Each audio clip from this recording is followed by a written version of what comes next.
नाशिकमधील बावलीतील पर्यटकांवरील हल्ल्याप्रकरणी पोलिसांकडून 9 जणांना अटक। प्रकरणातील कुख्यात गुन्हेगार अद्याप फरार।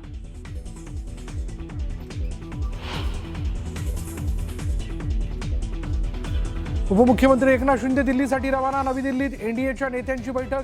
केंद्रीय मंत्रिमंडळ विस्तार होण्यापूर्वी होणार बैठक।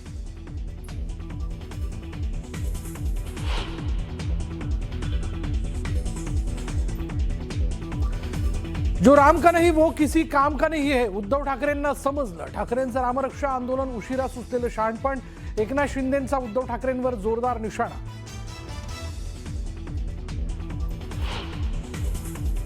त्यांनी किमान 2 पानं तरी रामरक्षेचे वाचावे। मी देखील त्यांची तयारी असेल तर त्यांच्यासोबत रामरक्षा म्हणायला तयार आहे।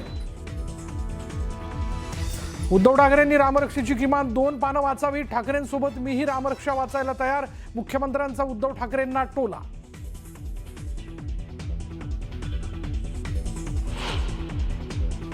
त्या लहान बाळाची किंमत 7 लाख आहे का? एक महापौर नाही तर एक आई म्हणून मला हे फार चुकीचा अहवाल वाटतोय। चेंबूर झाड दुर्घटनेच्या अहवालावर महापौर ऋतू तावडेंची तीव्र नापसंती। अधिकाऱ्यांना पाठीशी घालणार नाही असं वक्तव्य।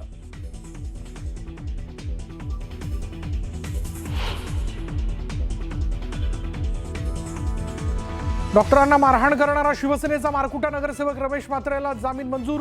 वैद्यकीय अहवालाच्या आधारे जामीन दिल्याची माहिती।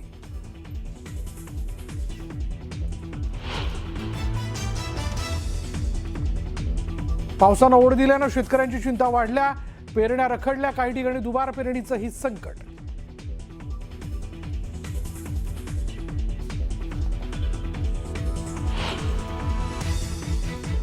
आणि संत तुकाराम महाराजांच्या पालखीनं केला रोटी घाटाचा टप्पा सर। जय हरी विठ्ठलच्या अखंड गजरात पालखीचा मार्ग रंगला विठ्ठलाच्या नामघोषात।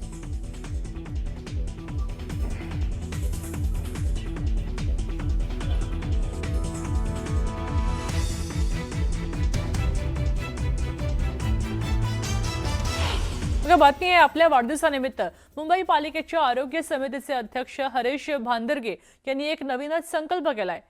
आरोग्य समिती अध्यक्षांनी त्यांच्या वाढदिवसाच्या दिवशी अवयवदानाचा अर्ज दाखल केला। माझ्यानंतर सुद्धा कुणाच्या तरी आयुष्यात प्रकाश फुलावा असं म्हणत त्यांनी लोकांना सुद्धा अवयवदान करायला प्रोत्साहन दिलंय। आपण पाहतोय आरोग्य समितीच्याच या ठिकाणी दिवशी आरोग्य समितीच्या अध्यक्षांनी हा नवीन संकल्प केलेला आहे, अवयवदान केलेलं आहे आणि त्याचबरोबर आपल्यानंतर आपल्या मृत्यूनंतर आपण अवयवरूपी अनेकांच्या जीवनामध्ये प्रकाश फुलवावा, आनंद फुलवावा अशी इच्छा त्यांनी मान्य केली। आपण अवयवदान केल्यास जास्तीत जास्त लोकांना त्याचा फायदा होणार आहे। कारण गत काही महिन्यामध्ये केएम मध्ये एक शिकाऊ डॉक्टरने एक वक्तव्य केल्यामुळे आपल्या खूप अवयवदानामध्ये जे डोनेटर आहेत त्यांची कमतरता भासत होती। त्यासाठी एक पुढाकार म्हणून आज मी माझ्या जन्मदिवसाच्या निमित्ताने अवयवदानाचा हा एक अर्ज भरलेला आहे। तर मी आपणासही आवाहन करतो की आपणही अवयवदान जरूर करावे आणि जे सामान्य जनता आहे त्यासाठी जास्तीत जास्त फायदा कसा होईल ते बघावे। बातमी ठाण्यातनं आहे। पुन्हा एकदा मराठी गुजराती वाद ठाण्यामध्ये उफाळून आला। गुजराती नूतन वर्षाच्या पार्श्वभूमीवर ठाण्यामध्ये एका कार्यक्रमाचं आयोजन केलं गेलं होतं। या कार्यक्रमाचे गुजराती भाषेतले बॅनर संपूर्ण ठाण्यामध्ये लावले गेले आणि यामुळे एक नवीनच वाद निर्माण झाला। मराठी एकीकरण समिती मनसे आणि ठाणेकरांनी या गुजराती बॅनरचा विरोध केलाय।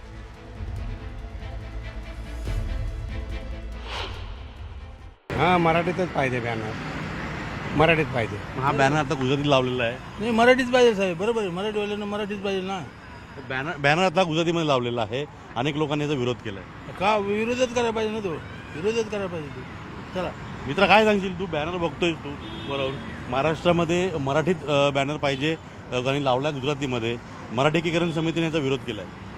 नाही, त्यांनी जो विरोध केला तो चांगलाच केला ना। कारण महाराष्ट्रामध्ये जर या असे गुजराती बॅनर लागत असेल तर मग चुकीचंच आहे ना। गुजराती बांधवांचा नवीन वर्ष आहे, आमच्या शुभेच्छा आहेत त्यांना आणि या अगोदर देखील करत होते। परंतु यावेळेला त्यांना गुजरातीमध्ये बॅनर लावायची अशी काय गरज भासली? मी या ठाण्यात जुना रहिवासी आहे ठाण्याचा आणि मी दिघे साहेब असल्यापासून बघतोय जे गडाने जा कार्यक्रम आयोजित केलाय माझे मित्र आहेत, परंतु दिघे साहेब असल्यापासून मी बघतोय हे कार्यक्रम. त्यावेळेला कधी वाटलं नाही की गुजरातीत बॅनर लावे, कधी डेअरिंग झाली नाही. मग आता ही डेअरिंग यांची काय होते गुजरातीमध्ये बॅनर लावायची? पुण्यातनं बातमी आहे. हडपसर परिसरात चोरीचा प्रकार झालाय. चोरट्याने दुकानाच्या मागच्या बाजूला असलेल्या खोलीतनं बाथरूमची भिंत फोडली आणि दुकानात प्रवेश केला. इथं दुकानामध्ये 2,55,74,000 दागिने होते आणि रोख रक्कम त्यांनी लांबवली. या ऐवजात दुकानातले 211 ग्रॅम वजनाचे सोन्याचे दागिने, 94 किलो चांदीचे दागिने, पूजेचे साहित्य आणि रोख रक्कम याचा समावेश आहे असं कळतं.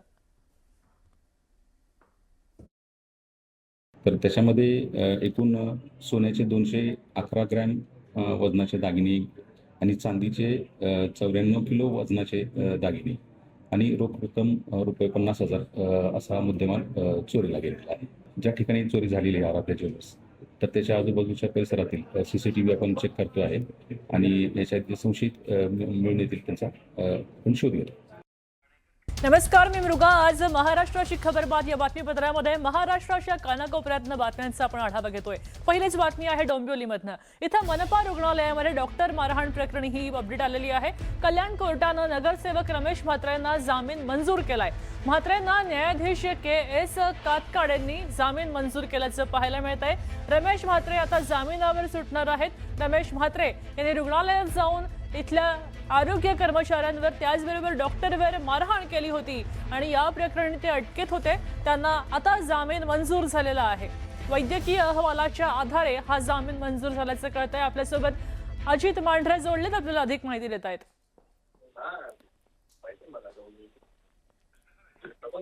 अजित, आपण पाहतोय की या ठिकाणी रमेश म्हात्रे यांना जामीन मंजूर झालाय. त्यांना खरं तर वैद्यकीय कारणास्तव जामीन दिलेला आहे. नेमकी कोणती वैद्यकीय त्यांची पार्श्वभूमी समोर आली आहे?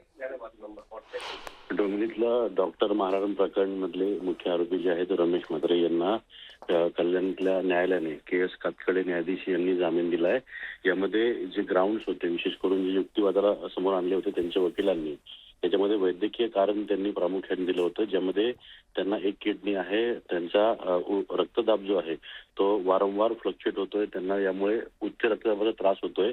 त्याच पद्धतीनं पोलीस कोठडीमध्ये असताना त्यांना अनेक वेळा उलट्या झालेल्या आहेत. ही सर्व कारणं, त्यांचं वय हे लक्षात घेता त्याच पद्धतीनं ते नगरसेवक आहेत, गेली अनेक वर्ष त्याच ठिकाणी वास्तव्याला आहेत, त्यामुळे पोलीस तपासामध्ये पूर्ण सहकार्य करतील. हा जो हल्ला झालेला आहे हा ठरवून हल्ला केलेला नाहीये, तर आपसूक एक नगरसेवक, एक समाजसेवक म्हणून जो राग होता तो त्या ठिकाणी व्यक्त झालेला आहे. त्यामुळे हे कुठलंही प्लॅनिंग पद्धतीने नव्हतं. जे तपास पूर्ण होईल त्या तपासामध्ये पूर्ण सहकार्य केलं जाईल आणि ज्या ज्या वेळेस पोलीस बोलवतील त्यावेळेस त्या ठिकाणी चौकशी करता उपस्थित राहावं लागेल. बरोबर. नक्कीच, धन्यवाद सविस्तर माहितीसाठी अजित.